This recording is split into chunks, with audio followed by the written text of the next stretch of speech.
1시간 20분을 목표로 가봅시다. 자, 우리 같이 한번 읽어볼게요. 중위경근, 정위조군, 시의성인종일행, 분리치중, 수유영관, 연처초연, 내하만승지주, 이이신경천하, 경즉실신, 조즉실군. 한번 볼게요. 일단 직역부터 해볼까요? 무거움은 이때 위는 뭐뭐 이다예요. 가벼움을 뿌리고 정은 움직임의 반대죠. 움직이지 않고 차분한 것은 이 조는 우리말에 조급하다 때 조자예요. 그래서 내가 철랑되다고 번역해 놨는데 어떤 철랑된 것에 그 뭐랄까 임금이다. 그러니까 정과 이 조가 있다면 정은 임금이라면 조는 신하이다 이런 뜻이죠. 그러니까 우리 인간 삶에 있어서 중요한 것은 바삐 움직임보다도 차분하게 몸을 멈추는 것이 중요하다는 이야기입니다. 좀 더 설명하면 아실 거예요. 그러니까 이 때문에 성인은 종일 가더라도 종일 어딜 갑니까? 길을 가요. 자, 여러분들 이해하기 좋게 지금 이도령이 방자를 데리고 서울에 과거시험 보러 가요. 그러면 옛날 같으면 이 전주서 서울까지 가는데 한 달을 걸렸겠죠. 그럼 반드시 구루마에다가 하여튼 짐을 몬떡 싸가지고 가요. 그 짐수레를 치중이라고 그래요. 치가 수레가 붙었잖아요. 중은 무거운 거거든요. 그래서 치중 자체가 어떤 짐수레예요. 그럼 우리 짐수레가 있다고 가정합시다. 거기에 방자하고 이도령이 가는데 이 방자는 길을 가면서 주위에 식량에서 막 뛰어가서 구경하고 뭐 아는 체하고 막 그러고 돌아다녀요. 그러나 이도령은 안 그래요. 그냥 수레 옆에서 묵 따라서 가던 길을 가요. 이런 식으로 비웁니다. 성인은 종일 가더라도 자기 짐을 싣고 가는 그 짐수레 곁을 떠나지를 않아요. 성인이 아닌 일반 사람은 뭡니까? 가다가 옆에 무슨 구경거리가 있으면 구경하거나 해찰 피우거나 막 그런다는 이야기예요. 당연히 비유적인 표현이겠죠. 인생의 목표가 있다면 그 목표를 따라서 그냥 꾸준히 갈 뿐이지. 그다음 수유영관. 자, 영은 우리가 번영할 때 영자거든요. 이 관이라는 것은 벌관자인데 볼거리라고 번역하셔도 좋고 이 관이란 말은 우리가 누관, 그러니까 누대라든지 이런 걸 관이라고 불러요. 그래서 여기서 그냥 화려한 볼거리로 제가 얘기해 줄게요. 자, 길을 가다가 비록 화려한 볼거리가 있어도 연처초연. 자, 이 연은 제비연자지만 이건 제비란 뜻이 아니고 우리가 연회석 할 때도 저 글자를 써요. 연회석 할 때 이 제비연자를 써요. 근데 제비연자를 쓴 이유가 뭐냐면 편안하다, 뭐 즐겁다 하는 뜻을 갖고 있어요. 그래서 이 연자가 안과 같은 뜻을 갖고 있어요. 하여튼 편하게 제자리에 멈춰 있으며 초연은 우리말 그대로 초연이에요. 그게 화려한 볼거리가 있어도 방자는 뛰어가서 구경하겠지만 이도령은 그냥 차분하게 앉아서 그런 것들에 초연하다고 그랬습니다. 자, 그게 뭘 의미하는가 나중에 좀 설명할게요. 그 다음에 내하는 영어로 따지면 이 의문사 how에 해당되는 글자인데 이 문맥에 따라서는 이 내하가 어떻게 하다 중국어 하는 줄 아는 사람은 뭐 빵 이렇게 번역할 수도 있고 그래요. 이러이러한 것을 어찌하면 좋을까 이렇게 번역할 수도 좋고요. 아니면 그냥 how 왜 어떻게 만승의 주인으로서 이 신, 몸을 가지고서, 자신의 몸을 가지고서 천하에서, 이제 어가 생각된 겁니다. 가볍게 굴다. 자기 몸을 가지고 천하에서 가볍게 행동하다 이런 말입니다. 즉 몸을 함부로 굴린다는 이야기예요. 천하에서. 아까 뭐라 했어요? 수레를 안 떠난다고 그랬어요. 수레를 안 떠나는데 이 만승의 임금이라는 사람은 훨씬 더 이게 성인을 본받으려고 노력해야 하는데 마치 방자처럼 여기저기 떨락거리고 다닌단 말이에요. 그래서 만승의 임금인데 어찌하여 자기의 몸을 가지고서 천하에서 경거망동한단 말인가? 경거망동하면 저 가볍게 굴게 되면 실신, 자기 아래에 있는 신하들을 잃게 되고 비슷한 내용입니다. 촐랑되면 임금의 자리, 즉 자신의 생명을 지칭한데 사실은 이 지금 아분시키기 위해서 군이라는 단어를 썼는데요. 촐랑되다 보면 임금의 자리, 즉 자신의 사회적 지위와 생명마저도 잃게 되는 걸 일단 번역 이렇게 해놓고 한번 다시 한번 쭉 볼게요. 제가 잘 들고 있는 비유인 나무를 한번 볼게요. 나무. 왜 제가 그 비유를 이런 자연현상을 많이 두고 있냐면 노자 철학의 기본 바탕이 제가 자연 종교라고 그랬었잖아요. 어떤 자연의 우주가 돌아가는 것을 관찰하면서 거기서 도를 추출해내는 게 노자의 도예요. 그래서 나도 그 자연현상을 많이 끌어들여서 이야기를 한 겁니다. 한번 비유를 한번 들어볼게요. 저기서 중근할 근이라는 것은 뿌리란 뜻이잖아요. 나무로 따지면 좀 여기 근이나 본이나 같은 뜻이죠. 그러니까 사실 이 근은 결국 나무로 따지면 다른 말로 바꾸면 우리 본 말과 해당된다는 거예요. 그래서 본이 근이죠. 그래서 근본 우리가 붙여 쓰잖아요. 자, 이게 나무가 있다면 지금 이것들은 뭐냐면 나무 가지예요. 나무 가지는 위로 뻗건 아래로 뻗건 또 바람 불면 촐랑대고 막 흔들려요. 근데 밑둥과 뿌리, 밑동, 나는 밑둥이 표준말인 줄 알았더니 오늘 찾아본 게 밑동이 표준말이 돼요. 우리말에 밑동. 이 밑동은 움직이지 않는 법이에요.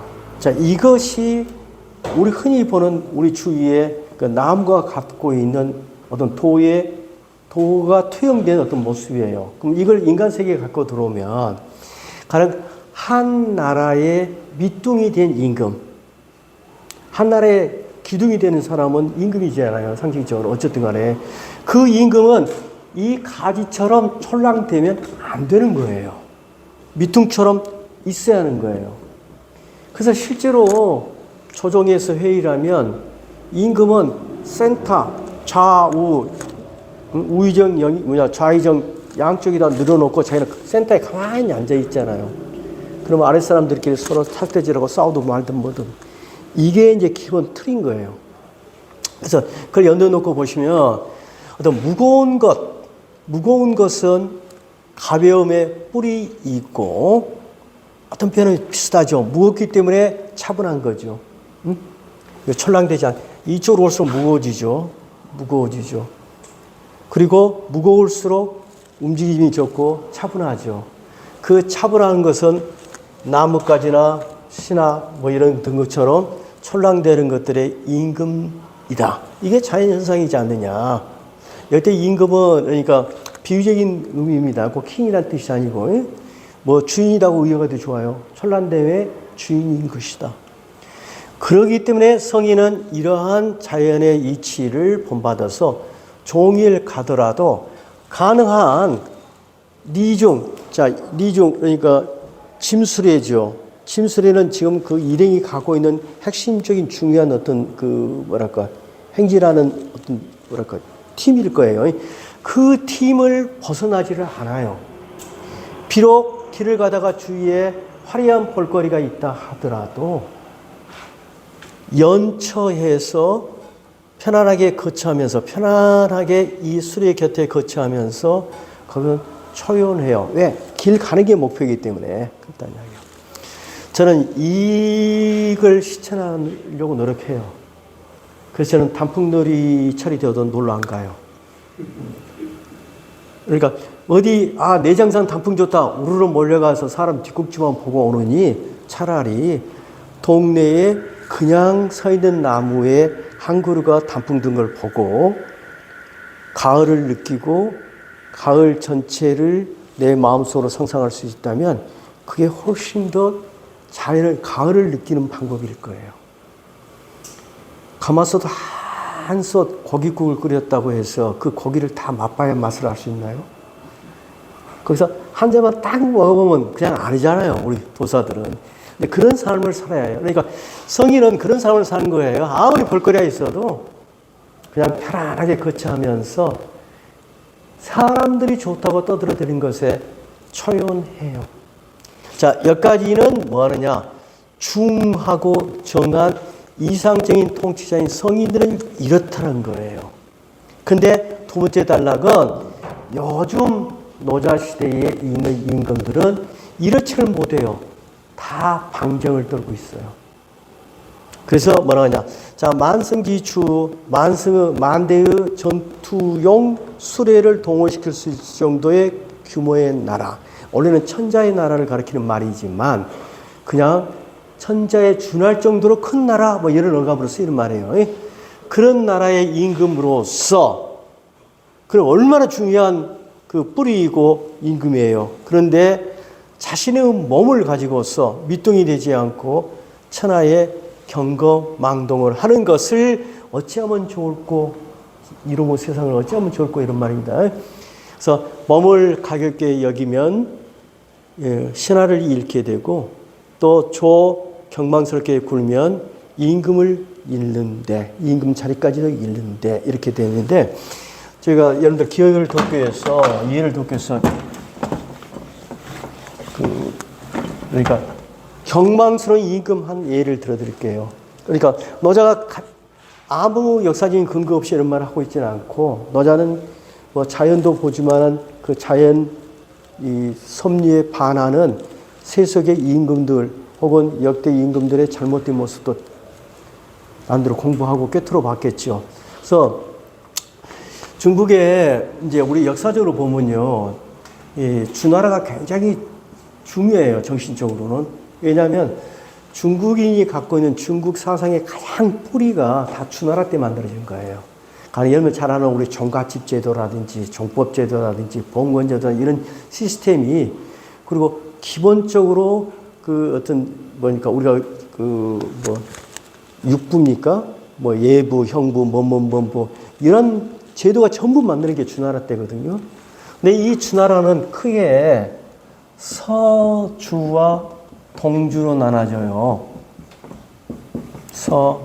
서쪽에 있던 주나라, 동쪽에 있는 주나라 이 정도 돼요. 그러면 이 서주까지는 그래도 이상적인 시대라고 생각을 해요, 중국 사람들은.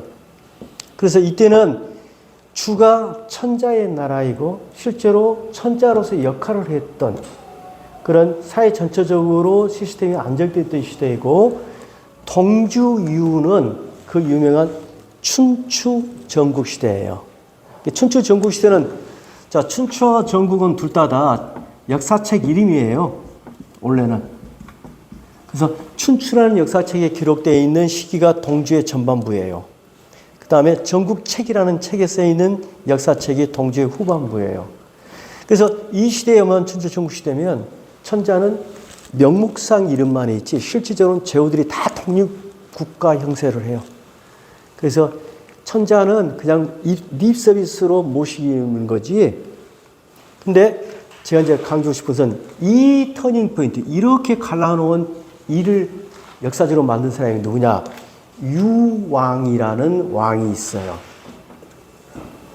만약에 옛날 임금들 시호 중에 유자 들어가면 무조건 그건 그 폭군 내지는 엉터리 임금입니다. 왜? 어두울 유자거든요. 어두운 임금, 아니면 저승 같은 임금, 이런 뜻을 갖고 있어요. 근데 유양은 어떤 걸로 유명하냐면,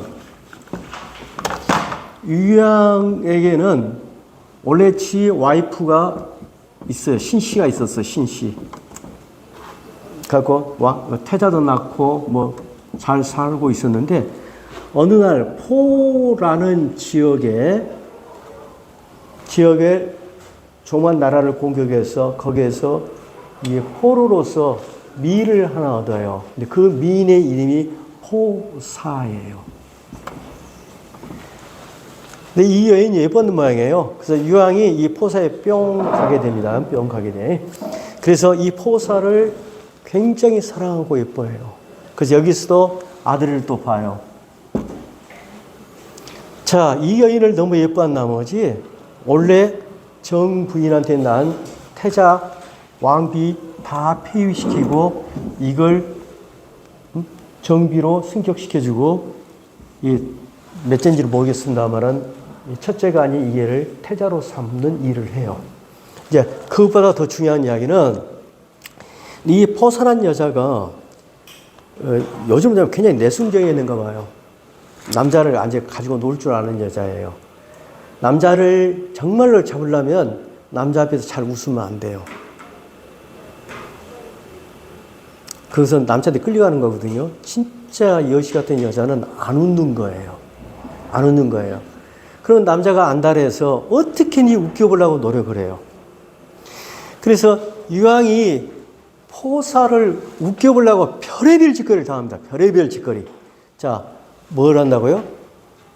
천자에 해당되는 그러한 몸으로서 천하 사람들의 우스갯소리가 되면서 경건망도를 하는 거예요. 별 짓거리를 다 하는데 코미디를 벌여서 코미디 쇼를 해도 되는데 안 웃어.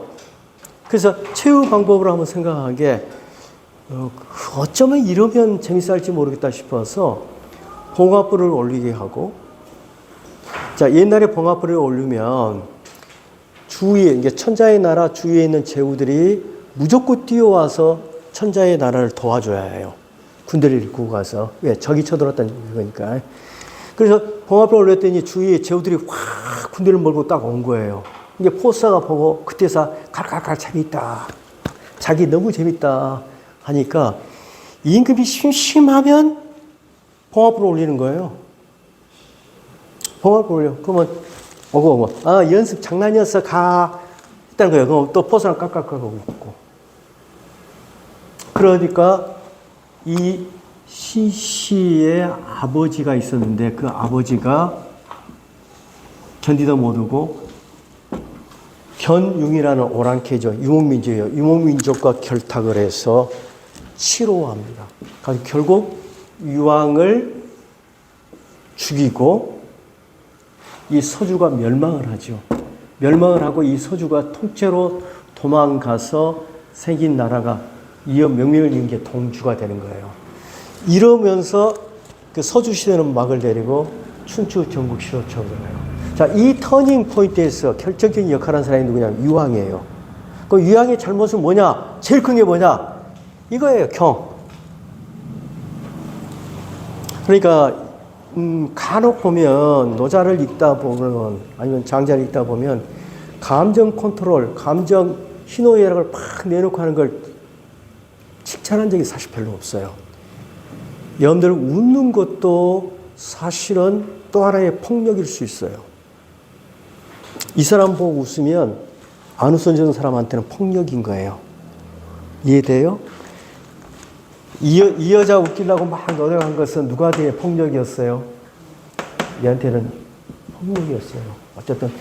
자, 그러면 임금은 뭐 해야 하냐? 충하고 정해서 그러한 감정이 바깥으로 푹푹 튀어나오면 안 돼요. 왜? 임금은 밑둥이에요.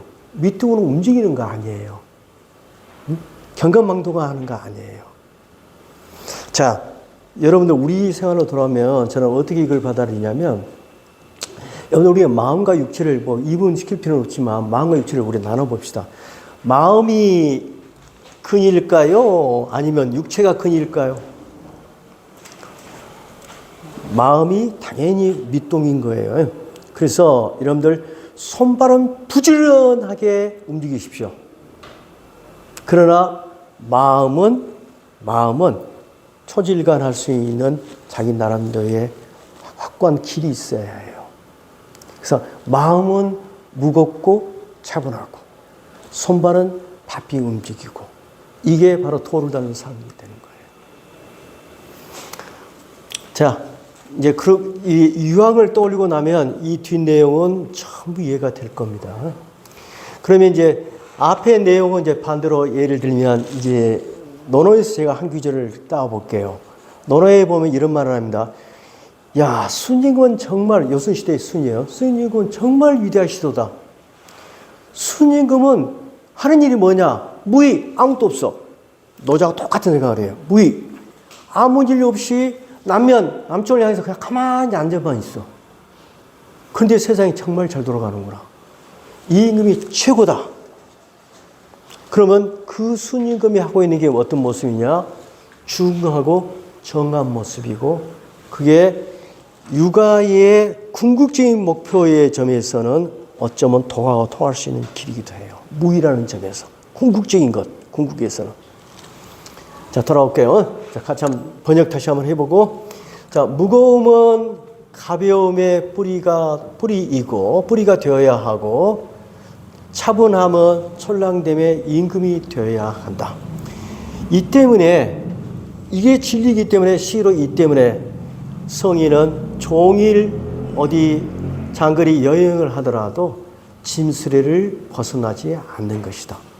가다가 길거리에 화려한 볼거리가 있다 하더라도 연처, 편안하게 처하면서, 편안하게 있는 자리, 있는 길 위에 처하면서 거기에 초연한다. 약간 이상형입니다. 그런데 어찌하여 요즘의 임금은 만승의 주인인데 몸을 가지고서 천하에서 경거망동을 하는지. 경거망동하면 신. 자, 한자는 다르지만 이 신은 신하네. 일단 왕비의 아버지로 대변되는 신하를 잃었잖아요. 그죠? 응? 유황같이 경거망동하다 보면 신하를 잃었고, 그 신하가 이제 여기서 한번 생각해 봅시다. 여러분들이 이 왕비의 아버지라면 오랑캐를 끌어들여서 자기 나라 망하게 하는 것을 잘했을까요? 그도 또 하나의 가벼움일 수도 있을 거예요. 어쨌든 간에 이렇게 했더니 신하를 잃게 되고, 사실은 거의 비슷합니다.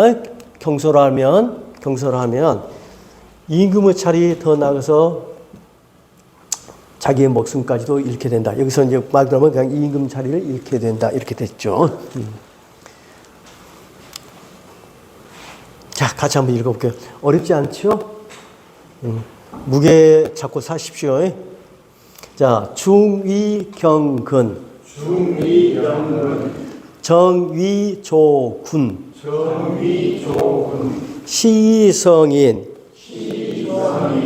종일행. 분리치중. 수유영관. 연처초연. 내하만승지주. 이이신경천하. 경즉실신. 조즉실군.